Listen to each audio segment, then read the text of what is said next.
نحمده ونستعينه ونستغفره ونعوذ بالله من شرور أنفسنا وسيئات أعمالنا من يهده الله فلا مضل له ومن يضلل فلا هادي له وأشهد أن لا إله إلا الله وحده لا شريك له وأشهد أن محمدا عبده ورسوله اللهم صل وسلم وبارك على نبينا محمد وعلى آله وأصحابه أجمعين. Ma'asyar muslimin, jamaah salat subuh rahimani wa rahimakumullah.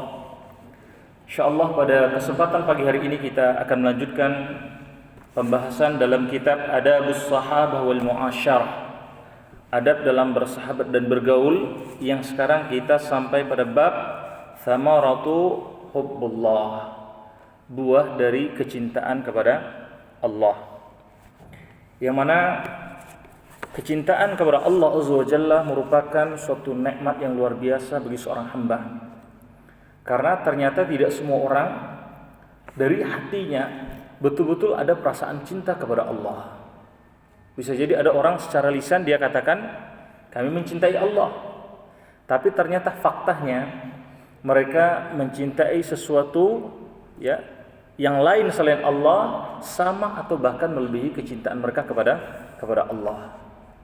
Makanya Allah Azza wa Jalla kepada orang-orang yang beriman, Allah serukan, ya ayyuhalladzina amanu, wahai orang-orang yang beriman, kata Allah Azza wa Jalla, may yartadda minkum an dinihi, siapa di antara kalian yang murtad dari agama Allah, siapa di antara kalian yang keluar dari Islam, maka ingat, fasawfa ya'tiyallahu biqaumin yuhibbunahum wa yuhibbunahu, maka niscaya Allah Azza wa Jalla akan menggantikan mereka dengan suatu kaum yang Allah mencintai mereka, dan kaum ini juga mencintai Allah, yang mereka adzillatin 'alal mu'minin, mereka begitu belas kasih kepada orang-orang beriman, a'izzatin 'alal kafirin, tapi mereka tegas terhadap orang-orang kafir, yujahiduna fi sabilillah, mereka berjuang di jalan Allah Azza wa Jalla, wala yakhafuna lawmatal la'in, dan mereka tidak takut dengan celaan orang-orang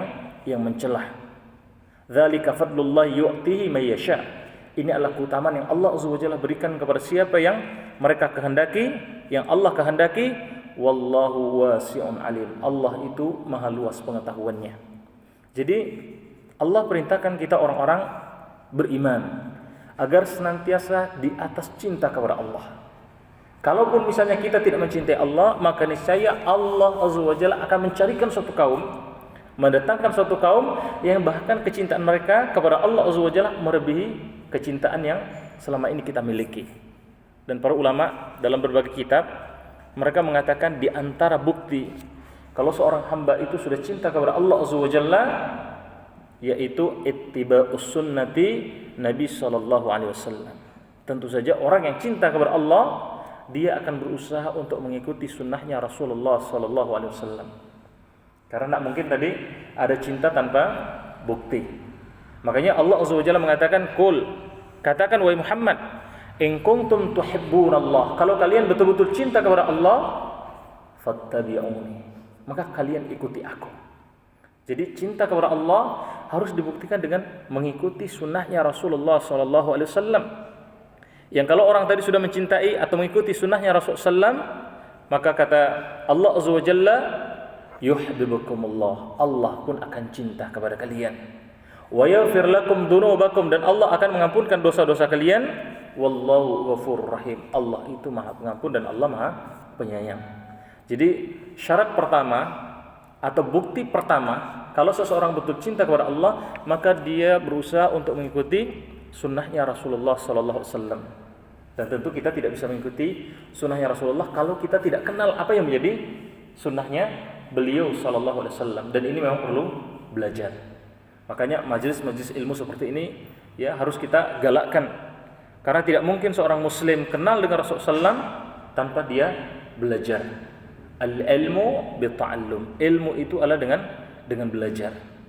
Nah, kemudian orang kalau dia sudah cinta kepada Allah Azza wa Jalla, ditunjukkan ziyadatun nawafil wa ta'ah. Orang ini tidak hanya sekedar mencukupkan ibadahnya hanya dengan ibadah wajib, Tapi biziyadatin nawafil, dia akan menambah dengan amalan-amalan sunnah.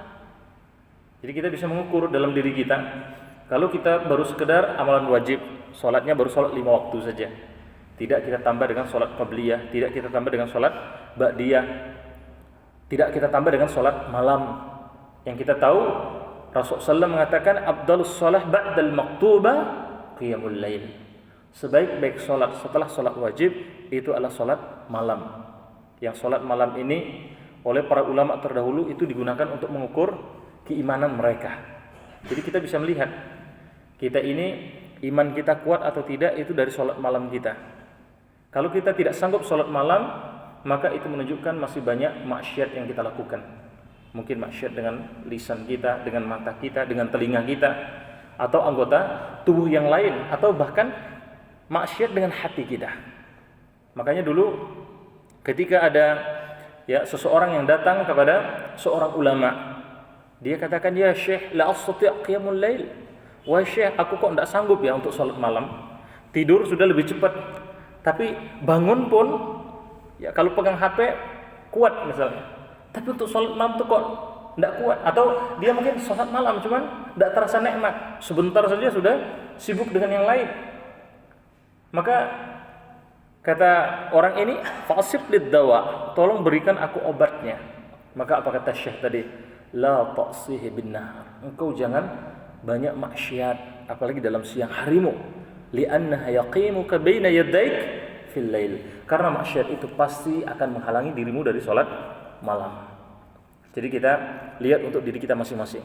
Amalan sunnah memang dia sekedar sunnah, tapi ini justru bukti ya semakin kita punya amalan sunnah yang dawam, yang rutin kita lakukan, yang nikmat kita kerjakan. Apakah dengan membaca Al-Quran? Ya, baca Al-Quran juga ini sebagai dia amalan sunnah.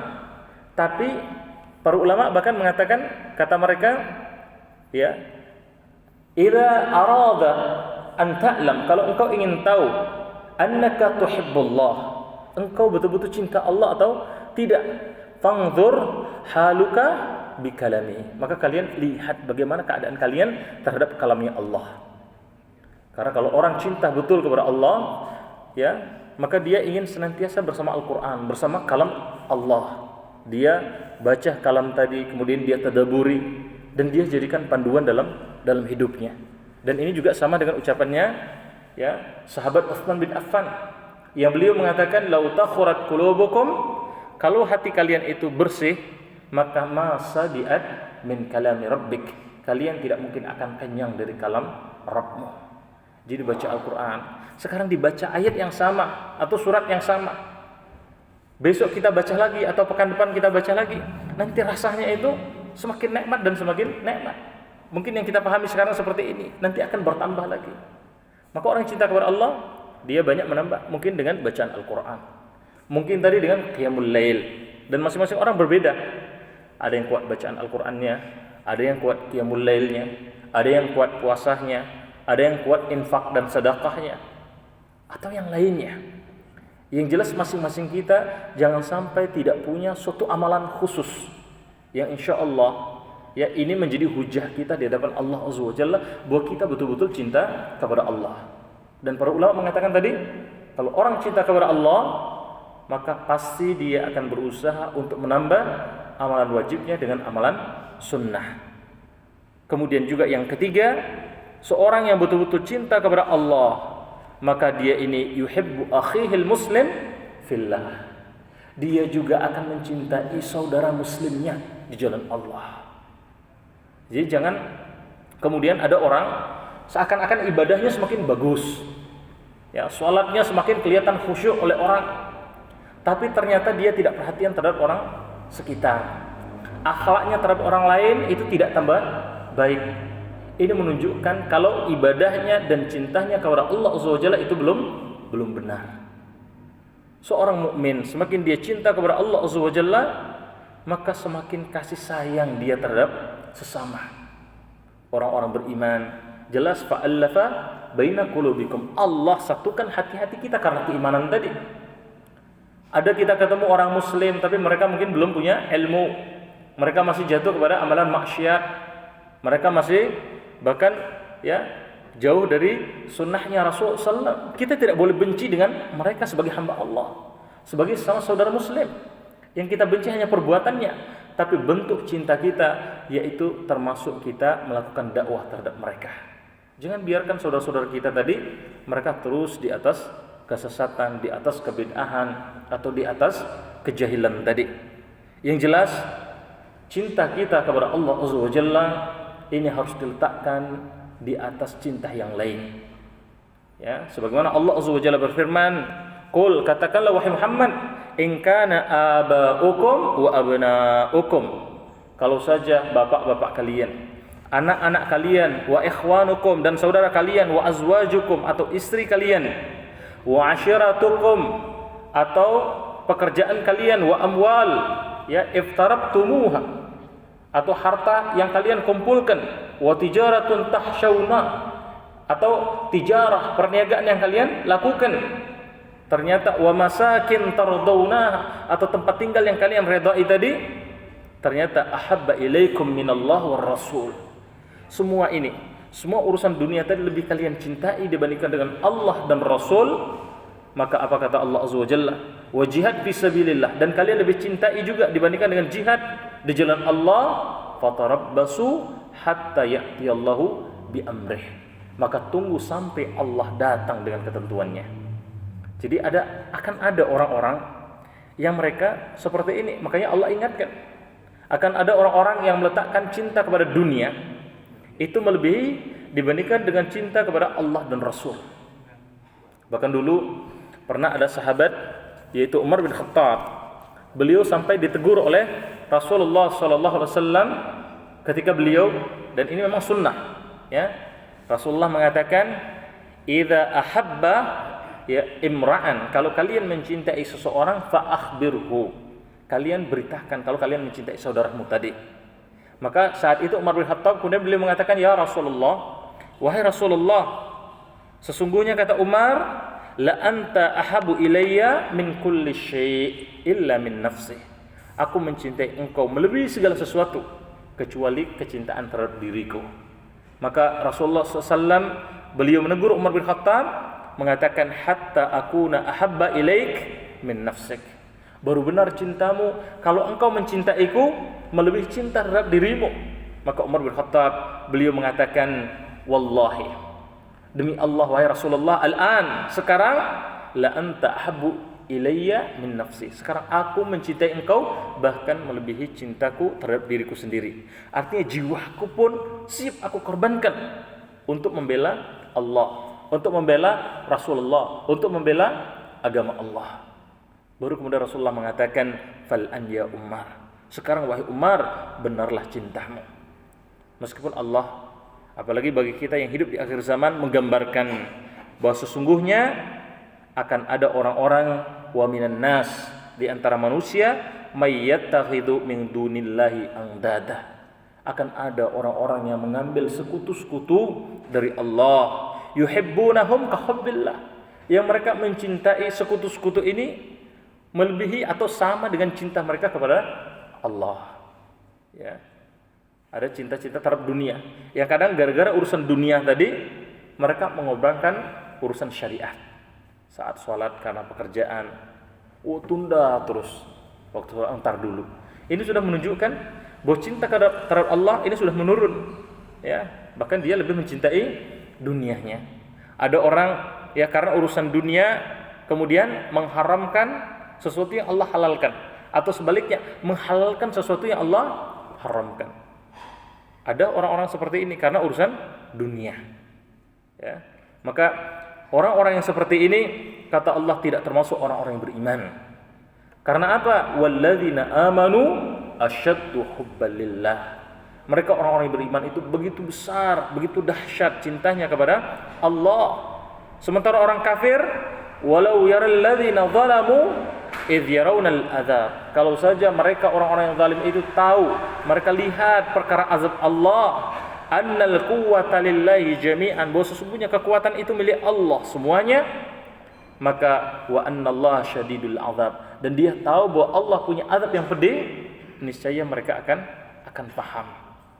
niscaya mereka tidak akan mengutamakan kecintaan kepada selain Allah dibandingkan dengan kecintaan kepada Allah dan Rasul. Nah kita, ya, kalau kita berusaha tadi, apapun kita ukur sudut pandangnya, kita bersikap, kita berpendapat, semuanya itu adalah dalam rangka mencari ridha Allah. Maka sudut pandang kita, berpikir kita pun juga berusaha untuk berpikir dengan sudut pandang Allah. Ya, termasuk ada misalnya perkara yang kita tidak senangi. Ya, kalau hanya nafsu kita mungkin benci. Bahkan ada orang, ya, sebagian sampai mereka tadi menjadi futur karena merasa, Masya Allah saya sudah taat, tapi kok ternyata dunia saya tambah susah misalnya.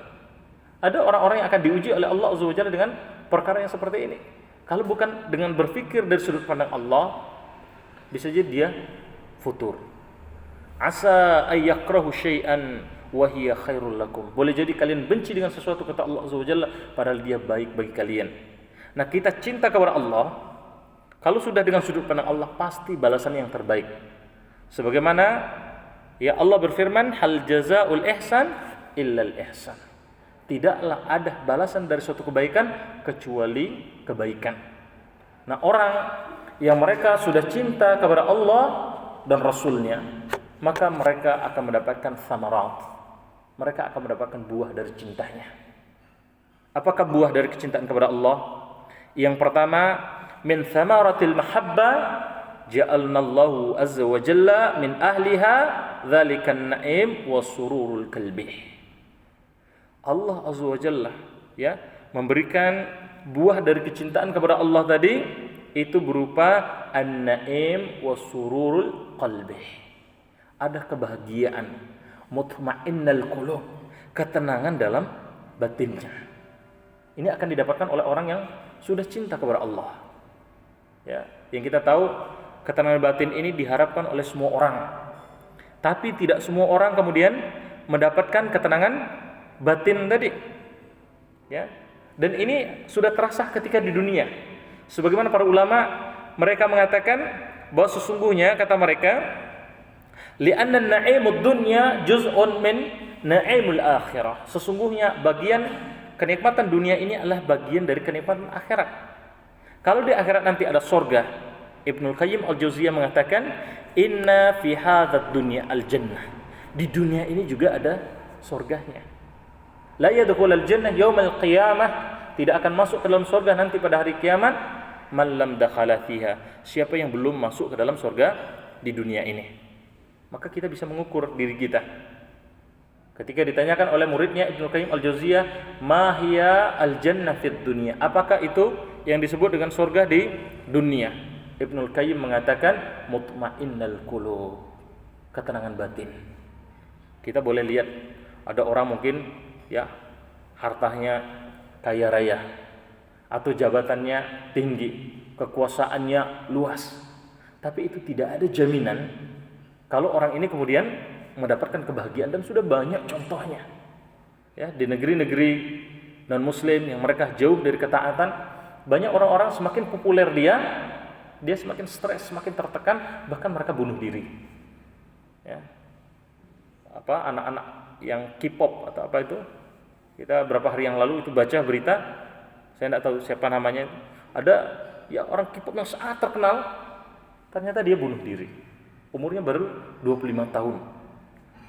Dan ada banyak orang-orang kasus-kasus atau contoh-contoh seperti ini. Kenapa? Karena mereka jauh dari Allah, jauh dari kecintaan kepada Allah. Karena orang cinta kepada Allah, mereka akan taat. Mereka tadi diantaranya menambah dengan sunnah, misalnya banyak membaca Al-Quran, banyak berzikir kepada Allah. Dan Allah sudah menjanjikan, ala bidzikrillahi tatma'innal qulub. Ketahuilah hanya dengan zikir kepada Allah, zikir dengan hatinya, zikir dengan lisannya, zikir dengan jawarihnya, hati akan menjadi tenang. Orang yang jauh dari zikir, justru mereka bermaksiat, maka mereka akan ya jauh dari ketenangan tadi.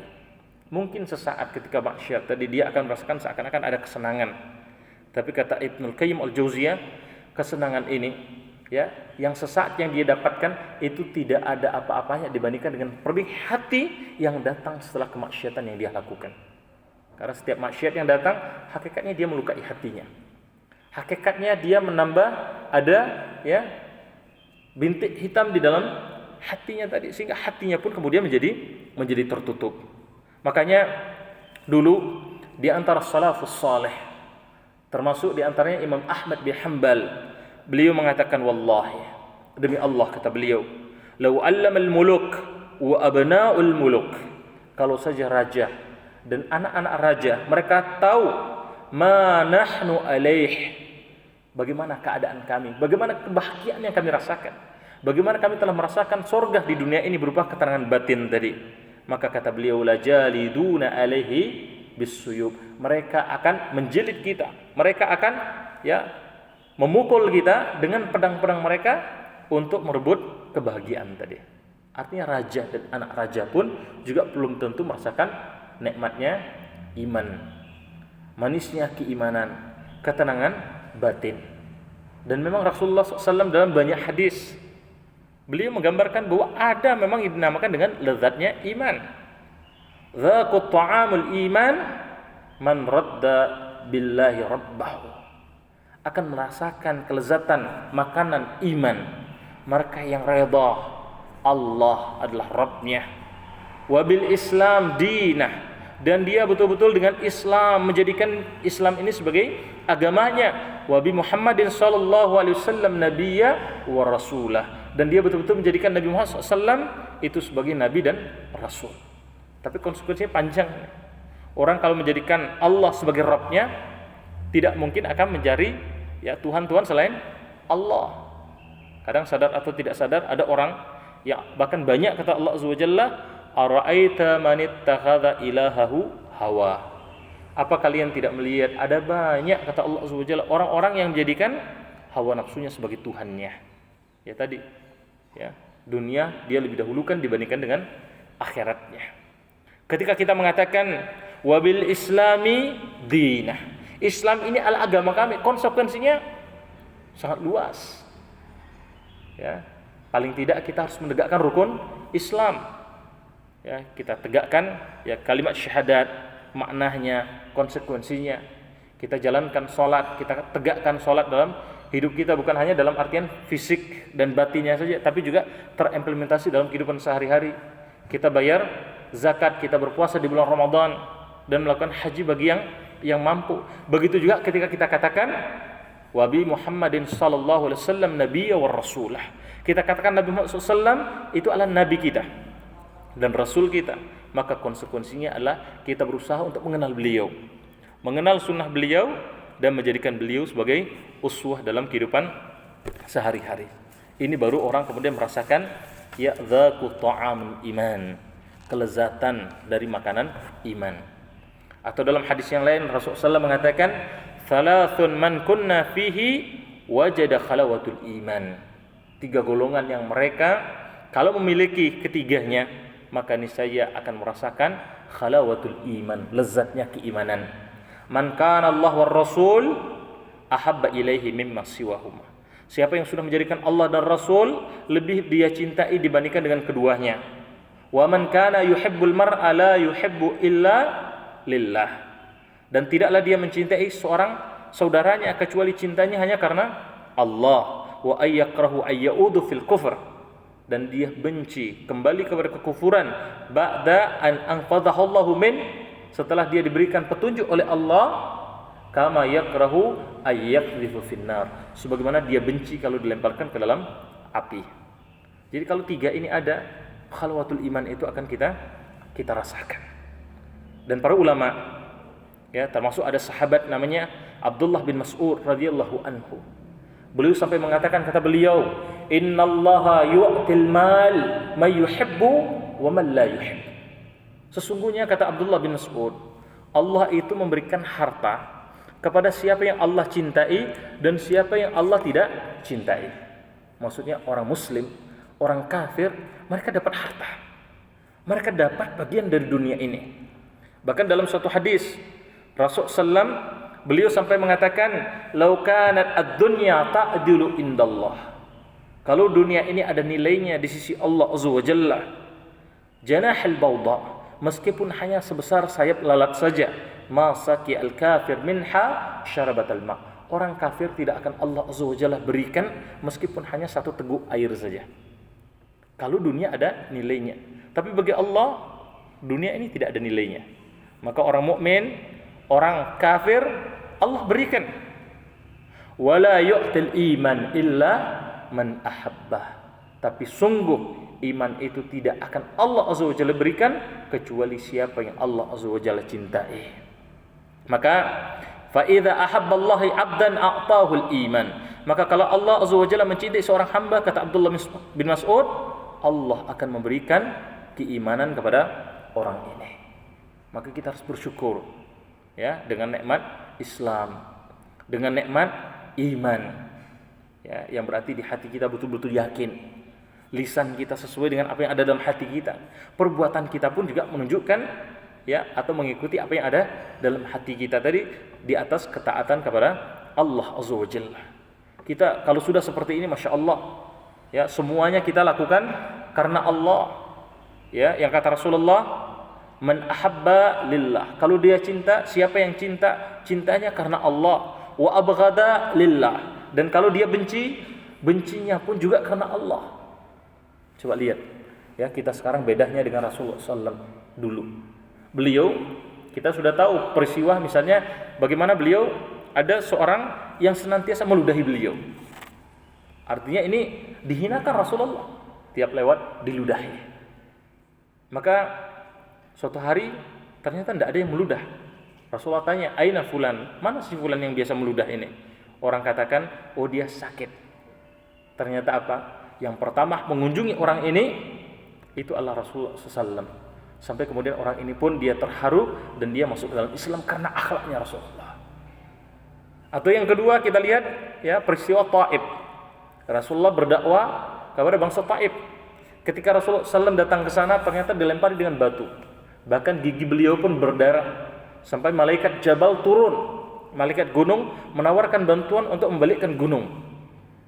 Maka apa kata Rasulullah? Innahum qaumun la ya'lamun. Mereka ini kaum yang tidak faham.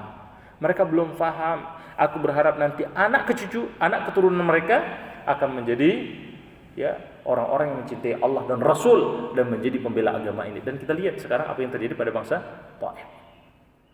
Jadi ini yang terjadi akhlaknya Rasulullah. Kenapa? Karena Rasulullah melihat yang dicaci, yang disakiti itu baru fisik beliau. Maka beliau tidak terlalu ambil peduli. Tapi ketika yang dicaci adalah agama Allah Azza wa Jalla, ya bukan lagi urusan fisik, tapi agama sudah dihinakan, maka kita lihat jihad yang beliau lakukan. Nah kita sekarang kebalik. Kalau agama yang dicaci kadang-kadang kita santai saja, kita tidak ambil peduli, kita tidak marah. Dan memang kita perlu ada marah sebenarnya, tinggal nanti cara marahnya yang harus diatur. Ya. Tapi orang-orang sekarang kadang kalau hanya urusan fisiknya saja yang dihinakan, urusan pribadinya yang ya dikucilkan, dia kemudian begitu marahnya. Padahal orang kalau cintanya karena Allah, kemudian marahnya karena Allah, wa'ata lillah, kalau dia memberi juga karena Allah Azza wa Jalla, maka faqad ista'malul iman. Ini adalah kesempurnaan dari iman. Maka orang mukmin dia tahu tadi, ya. Bagi dia yang paling utama itu adalah merasakan ketenangan batin dan bukan dengan dunia. Dengan dunia ini dia tidak tertipu, ya. Dia tidak mengejar dunia. Bahkan Allah Azza wa Jalla dalam sebuah hadis juga mengatakan, Rasulullah SAW dalam sebuah hadis mengatakan, "Idza ahabballahu 'abdan hammahu fid dunya." Kalau Allah Azza wa Jalla mencintai seorang hamba, maka Allah akan menjaga dia dari dunia, kama yahma ahadukum saqimahul ma. Sebagaimana orang yang sakit, dia mencegah dirinya agar tidak terkena dengan air. Ini bukan berarti kemudian orang mukmin mereka tidak dapat bagian dari dunia, tapi maksudnya Allah jaga dari fitnah dunia. Orang mukmin jadi orang kaya silakan, tapi dunia tidak boleh masuk ke dalam hatinya. Dunia hanya dia dapatkan dengan cara yang halal, dan dia keluarkan juga untuk perkara yang halal. Ya, justru untuk kepentingan dakwah. Bukan seperti orang-orang kafir yang mereka ya tidak pandang halal dan haram. Ya, dapatkan dengan yang haram, keluarkan juga kadang juga dengan yang haram. Karena orang mukmin mereka faham bahwa sesungguhnya i'lamu annamal hayatud dunya la'ibun wa lahwun. Kata Allah, ketahuilah sesungguhnya kehidupan dunia ini hanyalah la'ibun, permainan saja, walahwun, dan sendah gurau saja. Dan kita dalam ayat yang lain kata Allah, wala tu'jibka amwaluhum. Kalian jangan takjub dengan harta benda orang-orang kafir atau orang-orang yang di atas kemaksiatan, wa auladuhum atau anak-anak mereka. Innama yuridullahu ayyu'adzibahum biha fid dunya.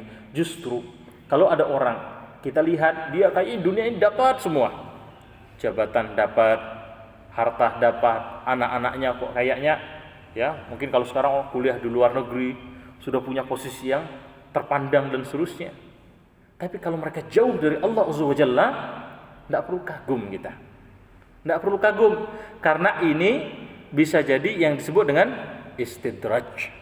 Ya, yang kata Rasulullah, "Lau kanat ad-dun," kata Rasulullah sallam, "Idza ra'aita Allahu yu'til 'abd minad dunya." Kalau kalian lihat ada seorang hamba yang Allah berikan dari dunia, alal ma'asihi, di atas kemaksiatan dia.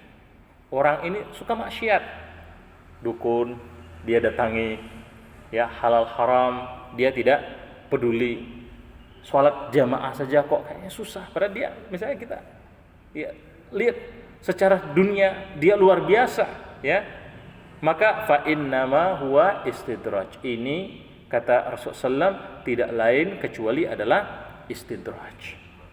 Nah, orang mukmin bagi mereka pertama dapat dunia alhamdulillah, tidak dapat dunia ya pasti orang mukmin itu akan cukup kehidupannya. Ya. Meskipun mungkin manusia melihat kok kayaknya sedikit sekali hartanya, tapi dia akan merasakan cukup dan ketenangan batin. Karena orang mukmin dia ada ketawakalan dalam dirinya. May yatawakkal 'ala Allah fa huwa hasbuh. Siapa yang tawakal kepada Allah, pasti Allah yang akan mencukupkannya. Nah, maka orang beriman, ya orang yang cinta kepada Allah dimanapun, ya di antara buah dari cinta tadi, dia akan merasakan ketenangan batin.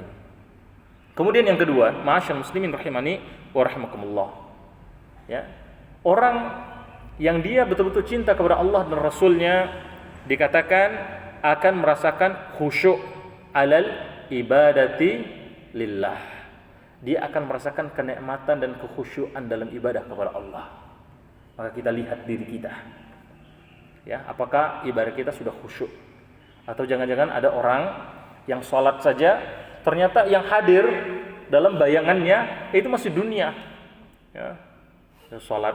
Ya, pernah itu ada ketemu guru agama padahal. Apa kata dia kepada murid-muridnya?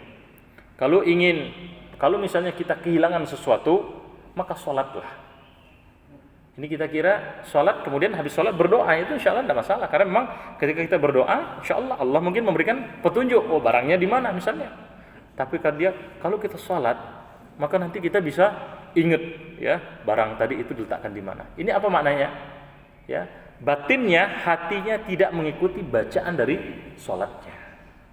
Makanya saya seringkali dalam kajian-kajian, ya minimal untuk yang sudah S3 ya, sudah sangat sepuh.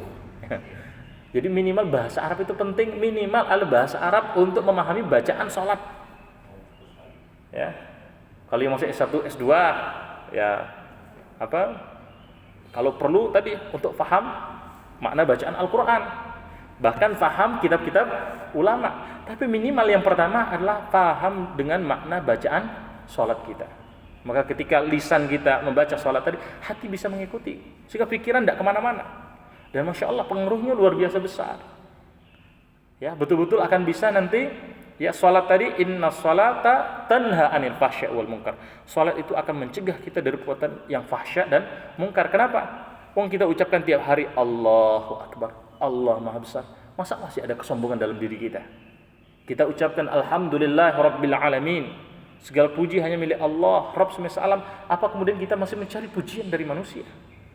Ar-Rahman, Ar-Rahim, Allah yang Maha Pengasih. Tidak mungkin salah satu dari kita mati sampai jatah rezeki kita itu Allah cukupkan. Apa kita kemudian masih mencari dari yang haram?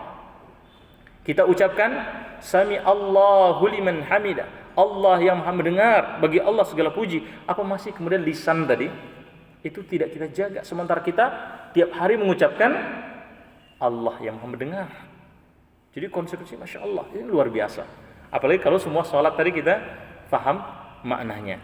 Nah, ma'asyal muslimin rahimani wa rahimakumullah. Orang-orang yang sudah cinta kepada Allah, dia akan hadir khusyuk dalam ibadah kepada Allah. Bahkan khusyuk ini pun akan menyebabkan bahkan matanya, kata Rasulullah SAW, berada dalam dua keadaan.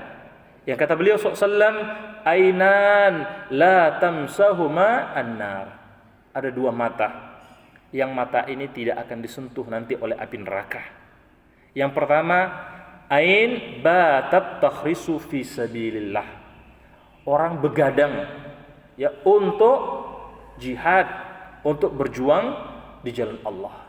Malam-malam ulama-ulama dulu kita tahu mereka Masya Allah membaca kitab untuk mereka dakwahkan. Bahkan ada kisah katanya seorang pengantin baru, ya, dia pengantin baru, kemudian habis isya dia lihat masih banyak tamu-tamu, kemudian dia masuk, ternyata di rumah istrinya itu banyak sekali kitab itu di tembok-tembok, dan tembok itu untuk ke kitab perpustakaannya itu ada tangga. Ini kita bisa bayangkan tangga zaman dulu.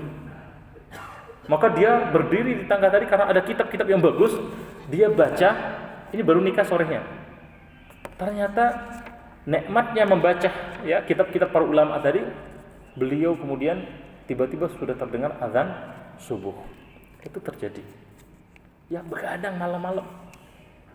Imam Syafi'i, kita lihat dalam satu malam itu 11 sampai 12 kali menghidupkan lampu. Ya karena lampunya bukan listrik seperti kita sekarang. Udah mati, habis lampunya, hidupkan lagi. Kenapa? Karena tadi beliau matanya digunakan untuk berjuang di jalan Allah. Nah, kemudian yang kedua ada mata yang kedua tadi, yaitu wa ain bakat min khasyatillah. Ada mata yang dia ini sering menangis karena takut kepada Allah. Ya, kita lihat kapan kita terakhir menangis karena Allah. Ya, menangisnya ini kalau dalam hadis yang lain, rajulun dzakarallahu khaliyan. Seseorang yang dia ingat kepada Allah, dia berzikir kepada Allah dalam kesendiriannya. Kemudian fafadat ainahu, maka berkucuranlah air matanya. Jadi nangisnya ini bukan nangis bareng-bareng, dalam kesendirian dia bertobat kepada Allah atas dosa-dosanya, kemudian menangis dia. Rasulullah SAW mengatakan orang ini akan termasuk di antara 7 golongan yudzallimuhullahu bidzillihi yauma la dzilli illa dzillihi. Orang yang akan mendapatkan naungan dari Allah pada saat tidak ada lagi naungan kecuali hanya naungan dari Allah Subhanahu wa taala. Jadi kita melihat di sini bagaimana orang semakin cinta kepada Allah Subhanahu wa taala, semakin kemudian dia khusyuk dalam ibadah. Khusyuk dalam ibadah. Kalau ada yang kurang dari wajibnya, tadi sudah kita singgung, dia tambah dengan yang wajib, dia tambah dengan yang sunnah.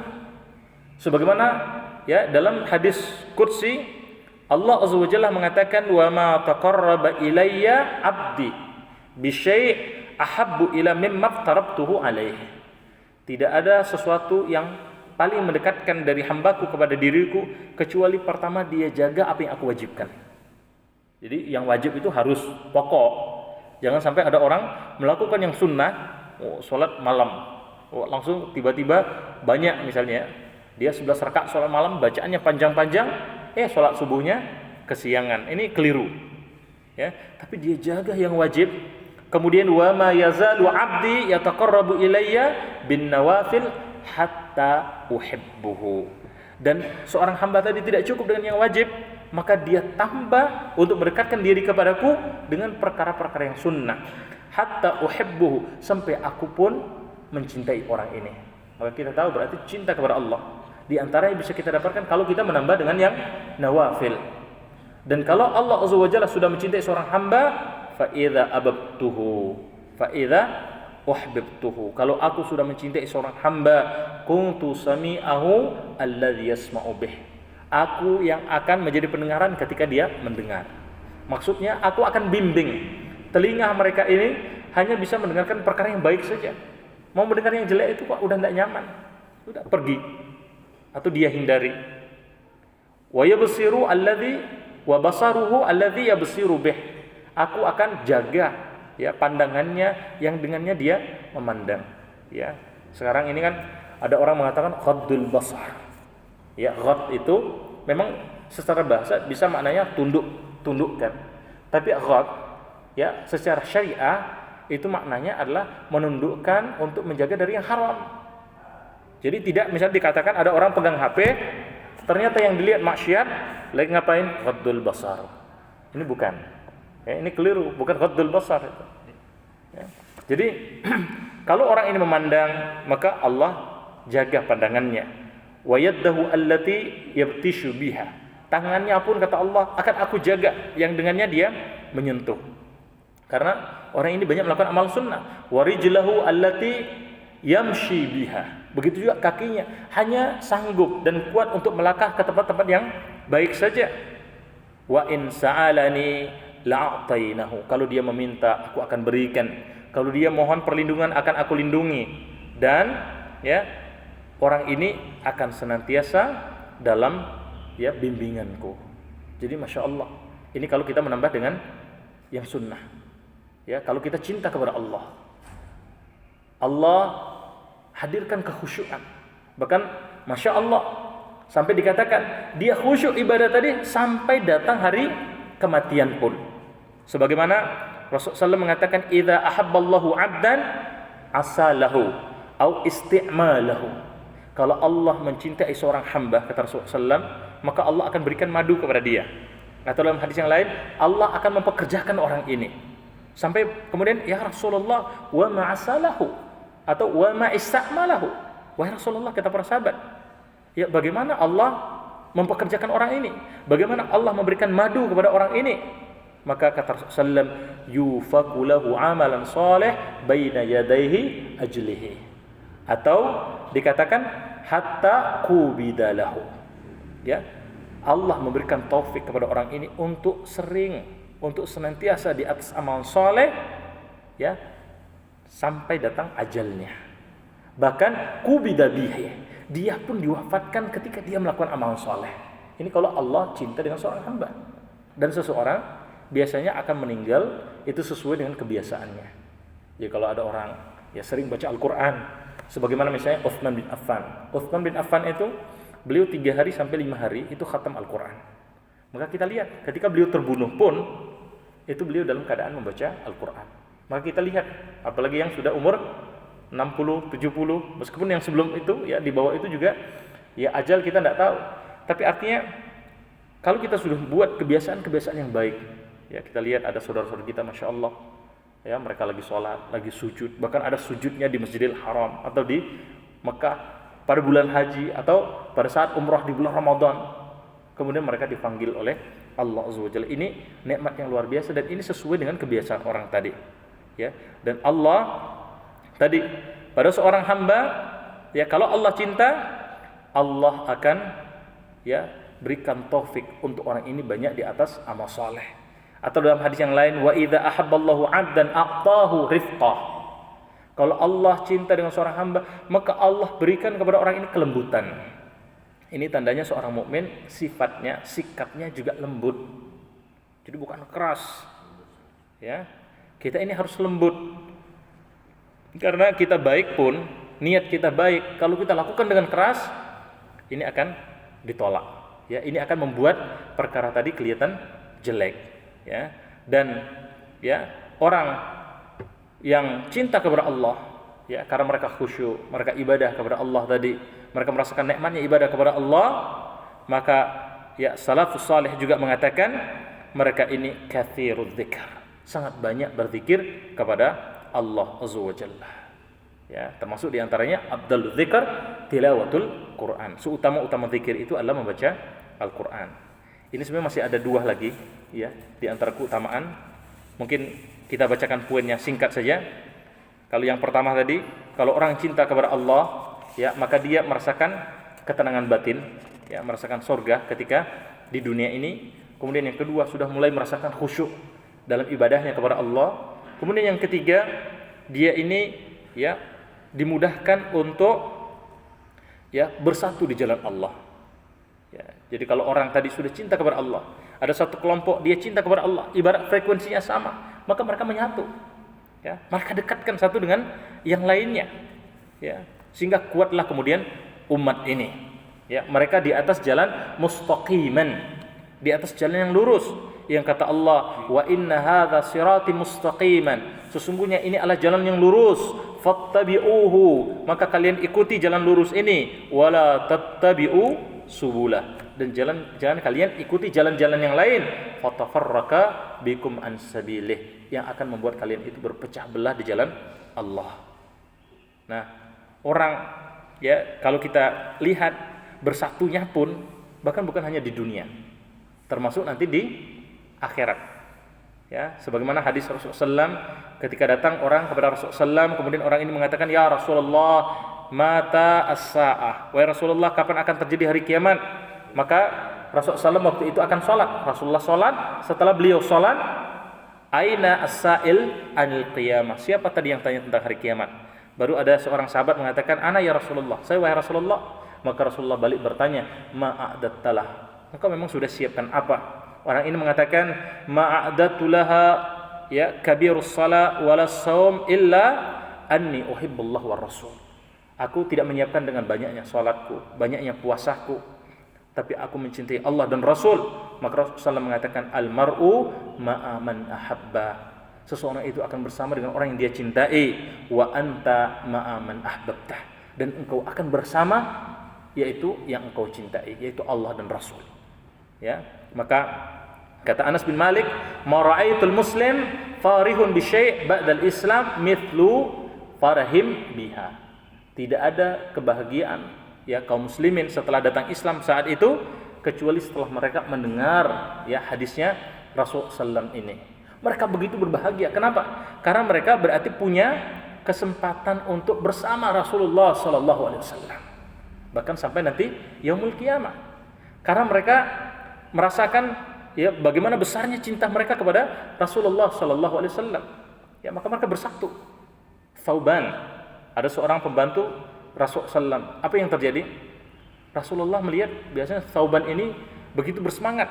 Suatu hari kelihatan ya wasfar launahu. Ya kok wajahnya ini agak pucat. Wada'fu jasadahu, fisiknya kok kemudian agak lemah begitu ya. Ya, wa ka'annahu marid, seakan-akan dia sakit. Maka Rasulullah sallam ketika bertemu dengan Thauban, ma bika ya Thauban, ayyuka marid au abuka marid? Wahai Thauban, apa yang terjadi padamu? Apa engkau sakit atau bapakmu sakit? Kok enggak semangat begini? Maka apa kata Thauban? La wallah ya Rasulullah, tidak, demi Allah wahai Rasulullah, ma bi min marid, aku ini tidak sakit. Ghairi anni idza lam araka fil yaum tadiku bihi ad-dunya, kecuali aku ini, kata Thauban, kalau tidak ketemu dengan engkau sehari saja terasa kok tidak nikmat dunia ini. Maka kata Thauban, fa akhraja abahatha anka hatta arak, maka aku pun keluar dan aku cari engkau sampai aku melihat engkau. Ini lihat Rasulullah saja itu sudah senang ya, dunia yang kerasa sempit tadi terasa luas. Maka fadzakartul akhirah, insyaallah, dan aku kalau lihat engkau itu aku ingat akhirat. Ini diantara teman yang baik ya, diantara kalau ingin lihat sahabat kita, saudara kita itu sahabat yang baik atau enggak, ketika kita ingat dia, ketika kita ketemu dia, yang kita ingat apa? Ketemu dia kok langsung ingat ketaatan, ingat akhirat, ini berarti teman yang baik. Kalau lihat dia ketemu, wah, ingat maksiat, ini berarti bukan teman yang baik. Maka kata Thauban, fa idza dakhaltul jannah kanat fil a'la illiyin. Ya, fa idza dakhaltal jannah. Tapi yang aku sedihkan, aku bayangkan nanti kalau engkau sudah masuk surga, engkau akan masuk surga yang paling tinggi. Wa kuntu ma'a awal muslimin, dan aku akan bersama awam ya, masyarakat awam kebanyakan dari kaum muslimin. Wa idza dakhaltun nar, dan yang lebih aku takutkan lagi itu kalau aku masuk surga. Masuk surga saja nanti engkau tempat yang tinggi, aku tempat yang rendah. Loh, kalau aku masuk neraka, kata ya Thauban, maka fala araka abadan, aku sedih kalau aku tidak akan lagi melihat engkau selamanya. Maka falam yujibhu Rasulullah SAW. Saat itu Rasulullah terdiam dan Rasulullah tidak menjawab sampai kemudian Allah menurunkan ayat, wa may yuti'illah war rasul, siapa yang taat kepada Allah dan Rasul, fa ulaika ma'al ladzina an'amallahu alaihim, maka mereka akan bersama dengan orang yang Allah Azza wa Jalla telah berikan nikmat minan nabiyyin, di antara para nabi. Jadi masuk surganya juga bareng para nabi. Was-siddiqin, dan orang-orang yang jujur, wasyuhada, dan para syuhada, was-salihin, dan orang-orang saleh. Wa hasuna ulaika rafiqa, dan itulah sebaik-baik tempat kembali. Maka kata Rasulullah, absyir fa anta ma'a man ahbabtah, maka bergembiralah, engkau akan bersama dengan orang yang engkau cintai, bahkan nanti sampai yaumul qiyamah. Jadi itu para sahabat. Atau bahkan dulu mungkin pernah kita juga singgung di sini, itu cintanya seorang sahabiat Ansar. Ya, sahabiat Ansar ini ya dikitakan dalam Syirah Ibnu Hisham, itu ada seorang wanita dari Ansar ternyata mendapatkan musibah, yaitu terbunuh zaujuha wa akhuha, suaminya terbunuh, ya, bapaknya terbunuh, wa abuha ma'au ya bi Uhud. Jadi anaknya, saudaranya, suaminya, bapaknya terbunuh dalam perang Uhud. Kita sudah bisa bayangkan, terbunuh semua anggota keluarganya. Ya, kita mungkin ya istilahnya ada satu saja yang meninggal anggota keluarga kita, sudah sangat sedih. Ya. Nah, sahabiat ini ketika mendengar saudaranya sudah terbunuh, bapaknya sudah terbunuh, anaknya sudah terbunuh, suaminya sudah terbunuh, maka apa kata dia? Ma fa'ala Rasulullah. Ini karena cintanya kepada Rasulullah. Bagaimana keadaan Rasulullah? Jadi dia tidak ambil peduli dulu dengan saudaranya tadi, dengan orang tuanya, dengan suaminya, dengan anaknya. Maka orang-orang mengatakan, khairan ya Ummu Fulan. Rasulullah dalam keadaan baik, wahai Ummu Fulan. Maka ya alhamdulillah, sebagaimana yang engkau kehendaki. Apa kata sahabiah ini? Arunihi hatta anzur ilaih. Tolong bawa aku kepada Rasulullah sampai aku lihat Rasulullah betul-betul dalam keadaan baik. Maka fa'asyirah laha ilaih, dibawa dia ini, itu Rasulullah kan betul dalam keadaan ya baik, hatta idza ra'athu, sampai wanita ini melihat Rasulullah betul-betul dalam keadaan baik. Maka apa kata sahabiat ini? Kullu musibatin ba'daka jalil ya Rasulullah illa bi musibatika. Wahai Rasulullah, semua musibah yang aku alami ini ringan. Bahkan dalam riwayat lain dikatakan, semua musibah yang aku rasakan terasa indah. Karena musibah akhirnya mengampunkan dosa. Illa bi musibatika ya Rasulullah, kecuali aku dengar ada musibah terjadi padamu ya Rasulullah. Ini cintanya para sahabat. Makanya mereka bersatu di atas keimanan tadi. Adapun sekarang kalau umat ini mungkin sudah terpecah belah, bisa jadi karena cinta kita kepada Allah dan Rasul yang sudah mulai berkurang, sehingga ibarat radio, frekuensi kita itu beda. Jadi tidak ketemu. Ya, wallahu taala alam. Terakhir, ya, tentu orang yang cinta kepada Allah dan cinta kepada Rasul akan mendapatkan samaran, yaitu ya mahabbatullah. Dia juga akan mendapatkan cinta dari Allah Azza wa Jalla. Ya, yang mana dalam suatu riwayat Rasulullah mengatakan, idza ahabballahu 'abdan nada Jibril. Kalau Allah telah mencintai seorang hamba, maka Jibril akan berseru, akan diseru kepada Jibril, ya, Allah akan berseru kepada Jibril, inni kat abbaqtu fulan. Jibril, kata Allah, aku telah mencintai si fulan, fa uhibbuhu, maka cintai juga dia. Insyaallah Allah cinta kepada seorang hamba, Jibril juga diminta untuk cinta. Kemudian ketika Jibril sudah cinta, maka fayunada fis sama thumma nazala lahu amhabbat fil ardi, maka disuruhkan kepada seluruh penduduk langit, maka para malaikat pun mencintai orang ini, dan cintanya pun juga diturunkan ke bumi, sampai kemudian orang-orang yang ada di bumi tadi, mereka pun juga akan mencintai orang ini. Ya, jadi masya Allah, manusia sebenarnya tidak bisa kita membeli cinta dari orang lain itu dengan ya harta benda atau dengan dunia tadi. Tapi kita tambah taat kepada Allah, Allah yang memiliki hati, Allah yang bolak-balikkan hati. Maka niscaya cinta dari penduduk bumi, utamanya orang-orang beriman kepada kita, itu akan datang, ya. Dan kalau Allah sudah mencintai seorang hamba, kita sudah tahu kalau berdoa dikabulkan, ya, bahkan dia mau apapun, ada masalah, niscaya orang ini juga akan dikeluarkan dari semua masalahnya, dan nanti tentu ya di yaumul qiyamah orang ini akan dimasukkan ke dalam surganya Allah Azza wa Jalla, dan inilah yang disebut dengan kemenangan yang sesungguhnya. Ya, demikian kiranya bisa kami sampaikan. Ya, semoga ada manfaatnya. Sebelum kita akhiri, ya kalau mungkin ada yang ingin ditanyakan, kami persilahkan. Ya. Assalamualaikum warahmatullahi wabarakatuh. Sambil menunggu waktu surut, Ustaz, masih 5 menit lagi. Oh iya. Belum. Menurut Ibnul Qayyim, seperti Ustaz sampaikan tadi, mengatakan bahwa orang yang selalu melakukan dosa itu Allah akan mencabut kenikmatan-kenikmatan yang diberikan. Sampai Allah mencabut sama sekali kenikmatan itu. Kasus-kasus semacam ini mungkin sudah tertuang, mungkin sudah tersirat dan tersirat dalam Al-Quran. Contoh satu saja, pada saat kaum Sabah, ya, saat itu Allah berikan kenikmatan. Tetapi saat kaum Sabah itu meninggalkan Allah dan Rasulnya, Allah cabut kenikmatan itu. Bahkan kebun-kebun, tanaman-tanaman yang ada saat itu semuanya pahit dirasakan oleh kaumnya saat itu. Nah, fenomena semacam itu nampaknya melanda kita, negara kita tercinta Indonesia. Di beberapa tempat itu banyak daerah yang kekeringan, kekurangan air, kemudian petani gagal panen dan lain sebagainya, gempa bumi dan lain sebagainya. Itu salah satu mungkin Allah cabut kenikmatan, mungkin seperti itu, Ustaz. Kemudian sehubungan dengan itu, kami melihat kemarin, Ustaz, susunan kabinet yang baru, Ustaz. Ternyata dari beberapa persen itu ada seseorang yang bukan